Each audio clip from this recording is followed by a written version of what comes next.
Close live. पूरे देश के आंगनवाड़ी वर्कर्स और हेल्पर्स साथियों, all India federation of anganwadi workers and helpers की तरफ से आप सबको मैं AR Sindhu, general secretary federation की नमस्कार। साथियों, आज 6 अगस्त 2025 को हमारी फेडरेशन की एक delegation WCD minister Shrimati Annapurna Devi ji से मुलाकात किया है। ये डेलीगेशन को अपॉइंटमेंट दिला दिया था और हमारे साथ में आए थे कि doctor John Brittas, member of parliament Rajya Sabha CPIM, उन्होंने हमारे डेलीगेशन को लीड किया है। और ये मीटिंग में हमने पूरे देश के आंगनवाड़ी वर्कर्स और हेल्पर्स की सामने में आज के दिन में जो भी समस्याएं हैं उसके बारे में पूरा विस्तारित रूप से चर्चा किया। पौना घंटा हमारा डिस्कशन हुआ है और वो डिस्कशन के अंदर में जो additional secretary WCD Shri Gyanesh Bharti ji भी पार्टिसिपेट किया। और हमारे डेलीगेशन में मैं general secretary of Anganwadi federation AR Sindhu और मेरे साथ में Anju Maini, treasurer Anganwadi federation, Urmila Rawat, secretary all India federation और हरियाणा स्टेट जनरल सेक्रेटरी, और Amritpal Singh Kaur, working committee member और पंजाब आंगनवाड़ी मुलाजिम यूनियन की ट्रेजरर, हम लोग 4 लोग थे ये डिस्कशन में भाग लेने के लिए। हमने अपना पूरा मेमोरेंडम तैयार करके दिया था जो हमारे लॉन्ग पेंडिंग डिमांड्स है और अभी का तुरंत वाला सबसे ज्वलंत मुद्दा है, उसके लिए अलग अलग मेमोरेंडम भी दिया है। सबसे पहले हमने ये बात किया है कि ये ICDS का 50 साल पूरा हो रहा है और ये ICDS की 50 साल में हमारी जो स्कीम को मजबूत करने का और जो इसके अंदर में जो बुनियादी सेवाएं जनता तक पहुंचाने वाली आंगनवाड़ी वर्कर और हेल्पर की मान्यता देने की बात किया है। सबसे पहले जो मुद्दा था कि जो हमारी जो वेज के बारे में अभी जितना भी हमें जो केंद्र सरकार ने किया है आंगनवाड़ी वर्कर और हेल्पर्स के लिए जो मानदेय उनको कहना है और हम वेज बोलते हैं कि वो बहुत ही नाम मात्र है और उसका अलग अलग पार्लियामेंट्री कमेटीज का कोर्ट का ऑर्डर तक आने के बाद में और 45वें श्रम सम्मेलन के बाद में भी इतने ही कम रखा है और उसको तुरंत बढ़ाने की आवश्यकता है। हमने ये बात को भी जोर देके बताया है कि 2018 के बाद में एक पैसा भी केंद्र सरकार की तरफ से नहीं बढ़ाया, 7 साल हो चुका है और ये सुप्रीम कोर्ट ने भी बताया है कि ये लोग जो है इनकी सेवाएं बहुत ही महत्वपूर्ण है और ये स्टैट्यूटरी काम करने वाले हैं और इसका वेज का निर्धारित करना जरूरी है। और गुजरात हाई कोर्ट का ऑर्डर का भी हमने जिक्र किया है कि कोर्ट ने बताया है कि इनको सरकारी कर्मचारी की दर्जा देना चाहिए और इसको रेगुलराइज करना चाहिए ग्रेड 3 और ग्रेड 4 कर्मचारी की तरफ। ये बात हमने उठाया था और हमने यही भी बात बताया है कि इसके अंदर सालाना वृद्धि नहीं है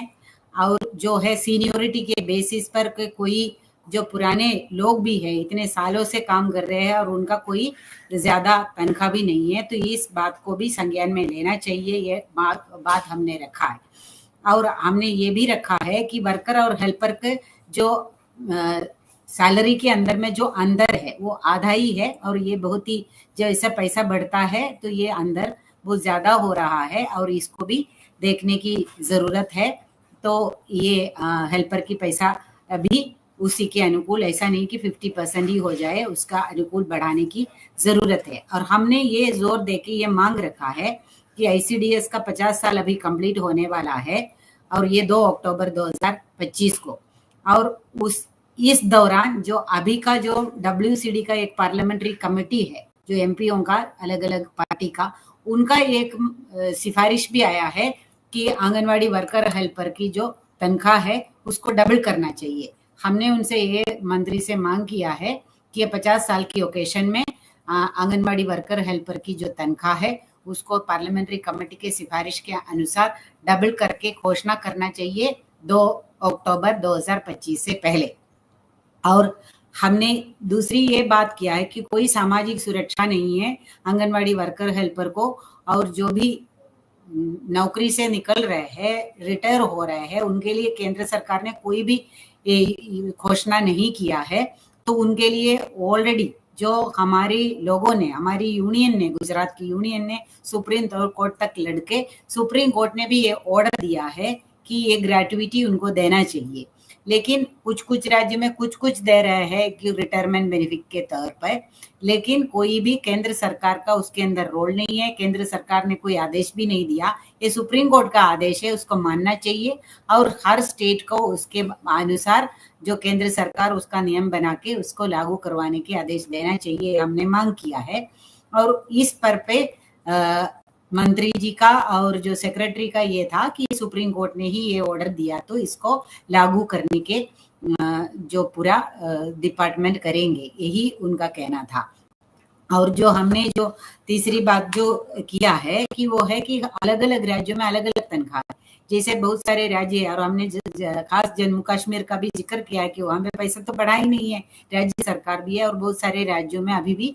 10,000 से कम तनख्वाह वर्कर को भी मिल रहे हैं और 5,000 से कम जो है हेल्पर को भी मिल रहे हैं। तो इसी दौरान हमने ये बताया कि इसको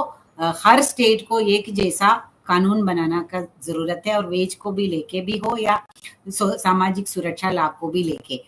तो उसको भी उन्होंने बोला है कि क्या कर सकते हैं कि उसको देखा जाएगा। और हमने ये भी बात किया है कि प्रोविडेंट फंड और ईएसआई जैसा सामाजिक सुरक्षा लाभ के लिए ईपीएफ के भी ये सिफारिश आया है ऐसा योजना बनाने के लिए, तो इसके लिए भी अपना डिपार्टमेंट को काम करना चाहिए, ये हमने मांग उठाया है। उन्होंने बोला कि क्या हो सकता है उसको देखते हुए उसको भी वो कंसिडर करेंगे, इन्होंने बताया है। और हमने ये भी बताया है कि कुछ चीजें हैं जिसके लिए कोई पैसे की जरूरत ही नहीं है, लेकिन उसके लिए नियम बनाने के लिए है और पूरा देश के अंदर में एक जैसा कानून बनाने के लिए है। जैसे प्रमोशन का बात है, वर्कर से प्रमोशन है जिसके अंदर में बहुत सारे जगह में एज का बार है या कुछ और राज्य सरकार उसके अंदर पाबंदियां लगा देते हैं। और हेल्पर से वर्कर का प्रमोशन का और भी ज्यादा खराब स्थिति है। हमने आज के दिन में जो पंजाब में होने वाले जो आंदोलन के बारे में भी बात किया है और बोला है कि ऐसा उल्टा सीधा कानून बना रहे हैं कि उसके अंदर में जैसे +2 पास होगा उसके बाद ही उनका सर्विस कंसिडर करेगा, ये तो उनके ऊपर में अत्याचार है। तो उन्होंने डिपार्टमेंट ने इन्होंने बोला है कि ऐसे जो चीजों के ऊपर में राज्यों में भी जो ऐसा चीजें हो रहा है उसके ऊपर में वो लोग कार्रवाई करेंगे और उसके लिए एक जैसा बनाने का उन्होंने आश्वासन दिया है, एक जैसा सर्विस रूल बनाने का, प्रमोशन को लेके बाकी चीजों को भी लेके तुरंत जो है उसको करने का हमने मांग किया है और ये पाबंदियां हटाने की भी मांग किया है। और हमने जो एक बुनियादी बात रखा है कि ये है कि जो एडिशनल वर्क है और आंगनवाड़ी के ऊपर में जो वर्कर के ऊपर में अन्य विभाग का बहुत सारे एडिशनल काम ले रहे हैं और ये भी एक सबसे बड़ा ज्वलंत आज का मुद्दा है बीएलओ ड्यूटी। अभी ये जो इसके अंदर में इलेक्टरल रोल बैठाने की भी ये जो बातें कर रहे हैं, इलेक्टरल रोल को रिवाइज करने के लिए भी ड्यूटी आंगनवाड़ी वर्कर्स को दिया जा रहा है और उसके लिए प्रताड़ित भी किया जा रहा है। वो अलग अलग राज्यों में उसका भी आंदोलन चल रहा है। हमने ये बताया कि इसके बारे में अभी आपको कदम उठाना चाहिए और वो अगर करवाना है तो वो दूसरा काम आंगनवाड़ी का कर नहीं सकते हैं। उसको जैसा भी इलेक्शन कमीशन का भी रूल के अंदर में यही है कि इसको पूरा डेप्यूटेशन माना जाना चाहिए। तो इस तरीके से हमारी ऊपर में जो additional duty, non ICDS duty जो आईसीडीएस को प्रभावित करते हैं उसको हटाने के लिए मांग किया है। तो उन्होंने ये बताया कि उनके विभाग ने ऑलरेडी इलेक्शन कमीशन को लिखा है और वो बाद में भी और भी ज्यादा वो परस्यू करेंगे, ये वादा किया है कि वो भी ये चाहते हैं कि आंगनवाड़ी वर्कर बीएलओ को ड्यूटी ना करे क्योंकि वो आंगनवाड़ी की सेवाओं को प्रभावित करते हैं। और हम लोगों ने सबसे ज्यादा टाइम लेके सबसे विस्तारित रूप में जो चर्चा किया है आज के दिन में आंगनवाड़ी वर्कर का और आंगनवाड़ी सेंटर का और लाभार्थियों के सामने में जो सबसे बड़े ज्वलंत मुद्दा है वो एफआरएस, उसको लेके हम लोगों ने पूरा विस्तारित रूप से उनको समझाने की कोशिश किया। एक अलग सा मेमोरेंडम जिसके अंदर में आज के दिन में अलग अलग राज्यों में क्या क्या चल रहा है, मोबाइल कहाँ कहाँ नहीं दिया है और कितना पुराना मोबाइल कहीं चल रहा है, जहाँ नेटवर्क की समस्या है, जितने भी हमारे पास में हमने जो राज्यों से खबर इकट्ठा किया है, उसको लेके हम लोगों ने उनको उसका भी चार्ट भी दिया है और ये बताया है कि ये जो मैंडेटरी एफआरएस माने कि इसको किए बिना जो वर्कर का तनख्वाह भी नहीं मिलेगा और लाभार्थी को सेवा भी नहीं मिलेगा वाला ये प्रोविजन है, इसको तुरंत हटा देना चाहिए। और हमने पूरा उनको एग्जाम्पल दिया है, जो अभी हमारे संज्ञान में जो आया है कि 3 वर्कर का मौत हुआ है और बहुत सारे लोग बीमार हो रहे हैं, काफी लोग इस्तीफा देके चले जा रहे हैं और इस तरीके का जो दबाव जो नीचे तक बनाया हुआ है, आंगनवाड़ी वर्कर की जिंदगी नरक बना दिया है। और आंगनवाड़ी केंद्र के अंदर में ये मोबाइल के अलावा कोई काम ही नहीं हो रहा है और बच्चे तक शिकायत कर रहे हैं कि टीचर हमारा देखते भी नहीं है कि हमेशा मोबाइल में रहते हैं। और जो इस तरीके का जो और उसका जो डेट तय करके लोगों को प्रताड़ित करने के बारे में उनको बताया और मंत्री ने तो बहुत काफी अनुभवपूर्ण तरीके से हमारा बात सुना है और उन्होंने ये बताया कि ये समस्याएं हैं। ये सेक्रेटरी को भी उसको मानना पड़ा कि ऐसा समस्याएं हैं और जो हाँ बोला कि ये वन टाइम का प्रॉब्लम है। हमने बोला कि ऐसा वन टाइम का नहीं है और ये लाभार्थी जो वंचित हो रहा है, कोई प्रवासी है, उसके पास में जो मोबाइल है आधार से लिंक है और वो ओटीपी उसमें नहीं जा रहे और मोबाइल नंबर चेंज हो गया, इस तरीके से काफी लाभार्थी इसमें से वंचित हो रहा है, वो भी हमने उनको बताया है। और हमने बोला कि जो भी है कि ये पूरा का पूरा अच्छे क्वालिटी का मोबाइल या टैबलेट देना चाहिए और उसके साथ में नेटवर्क का होना चाहिए और पूरा का पूरा अच्छे का वर्जन होना चाहिए ये पोषण ट्रैकर का, जो भी कभी कभी हर डेली में अपडेट होता है, फिर कभी वो अपलोड होता है, कभी वो ओपन नहीं होता है, कभी फोटो नहीं ले रहे हैं, इस तरीके से जो चल रहा है इसका टेक्निकल प्रॉब्लम को भी ठीक करना चाहिए और हमें लिए पूरा डाटा का उपलब्ध कराना चाहिए। आंगनवाड़ी केंद्र के अंदर वाईफाई उपलब्ध कराना चाहिए। ये सारा करने के बाद में जो पूरा ट्रेनिंग के साथ में समय लेके ही डिजिटलाइजेशन का प्रोसेस होगा, नहीं है तो ये आंगनवाड़ी सेंटर्स नहीं चलेगा। हमने ये भी बात बोला है कि गुजरात के अंदर में 3 दिन का ऑनलाइन काम का बॉयकॉट चल रहा है अभी, जो कल से शुरू हुआ है और कल को हमारी आंध्र प्रदेश में जो सारे का सारे आंगनवाड़ी वर्कर ने अपना मोबाइल सरकार को वापस कर दिया है। ये इस तरीके से बड़ा आंदोलन बड़े पैमाने पे चल रहे हैं और हर दिन राज्य के अंदर में सबसे बड़ा प्रॉब्लम ये हुआ और ये सबसे ज्यादा आंगनवाड़ी सेंटर्स की जो काम के ऊपर में बाधा डाल रहे हैं और ये असली काम को वंचित करा रहे हैं, ये हमने बताया। सेक्रेटरी ने मंत्री को ये बता रहे थे कि हमारे पास में तो काफी अच्छा डाटा आ रहे हैं, कहीं 100% भी हो रहा है। हमने बोला है कि ये सच नहीं है, ये जो डाटा जो आपको मिल रहा है ये पूरा मैनिपुलेटेड डाटा है, माने गलत डाटा है, ये फर्जी डाटा आपके पास में आ रहे हैं और जो आपने इस तरीके से दबाव देंगे तो सिर्फ फोटो ही आएगा, असली काम तो होगा ही नहीं है और असली बच्चों की सेवा होता नहीं है और असली लाभार्थी वंचित भी हो जाता है। और हमने बोला कि आप बोले हैं, उन्होंने आश्वासन दिया कि ऐसे केसेस के बारे में, ऐसा जो दिक्कतें जो आ रहे हैं ऐसा केस के बारे में हम लोग जो भी चाहिए उसका समाधान कर लेंगे, ये आश्वासन उन्होंने दे दिया। पूरा का विड्रॉ करने का कोई वादा तो नहीं किया, लेकिन बोला है कि ऐसा ठोस केस आप लोग हमारे सामने में लेके आएंगे तो हम उसका समाधान करेंगे। हमने उनको ये बताया, देखो ये तो बहुत सारे केसेस है, हर दिन ऐसा केसेस आ रहे हैं, हम पूरा का पूरा बाकी जो आंगनवाड़ी की ट्रेड यूनियन है जैसे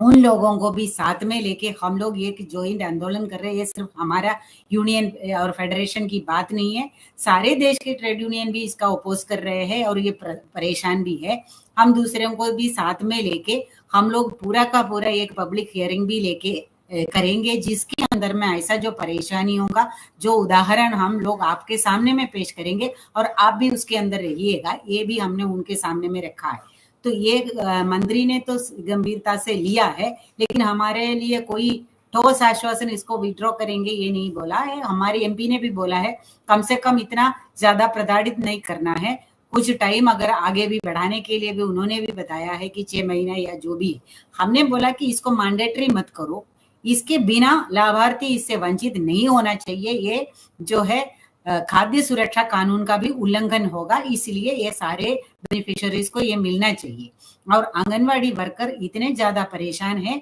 कि वो काफी लोग नौकरी छोड़ने का भी ये सोच रहे हैं, और लोगों के ऊपर में हमले भी हुआ। हमने यूपी का केस का भी उदाहरण दिया है कि वर्कर के ऊपर में हमला हुआ है, वो अस्पताल में जाना पड़ा है, लाभार्थी भी परेशान हो रहे हैं, ये सारे बातें हमने रखा है। तो उन्होंने बोला है कि ऐसे ठोस केसों के ऊपर में हम लोग उसका छूट देंगे और ये हम लोगों के सामने में लेके आना है, ये उन्होंने बताया। तो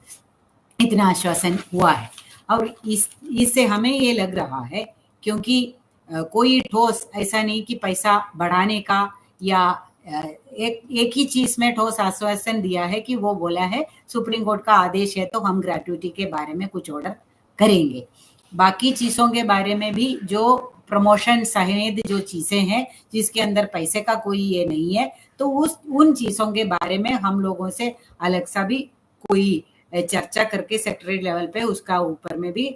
हम कार्रवाई कर सकते हैं, उन्होंने बताया है। बाकी जो इवन पैसा बढ़ाने के बारे में भी कोई ठोस आश्वासन नहीं हुआ, होना चाहिए। 7 साल हो गया, अभी इतनी महंगाई में पैसा नहीं बढ़ाया, ये गलत है, ये सारा उन्होंने हाँ कर दिया, लेकिन ये कभी नहीं बताया कि हम केंद्र सरकार की तरफ से इतना पैसा कभी बढ़ाने का सोच भी रहे हैं। लेकिन हमारा जो है देश के आंगनवाड़ी वर्कर्स और हेल्पर्स से ये अनुरोध है कि हमारी आंदोलन की वजह से ही अभी तक कुछ बढ़ा है। अभी जो हमने आशा वर्करों के बारे में भी हमने बताया, देखो उनके लिए भी घोषणा तो आ गया है, लेकिन पैसा की उनके हाथ में आया तो नहीं है। लेकिन अभी आंगनवाड़ी का और आशा का एक ही साथ में पिछले बार पैसा बढ़ाया था, तो दोनों का अभी और ये मिड डे मील वर्कर्स है जो स्कीम वर्कर है, उनके बारे में आपको सोच के कुछ कदम उठाना चाहिए। और ये भी बताया है कि 50 साल हो गया, तो कम से कम 50 साल के बाद में हमारे रेगुलराइजेशन का और कुछ नियम के अनुसार में कुछ कानूनन हक दिलाने के बारे में सरकार को करना चाहिए, ये इतना हमने बताया है। और अभी हमारी ये है कि अभी तक जो भी बढ़ाया है ये 9 जुलाई का हड़ताल का असर है कि मंत्री अभी तक तो हमारा अपॉइंटमेंट नहीं दे रहे थे,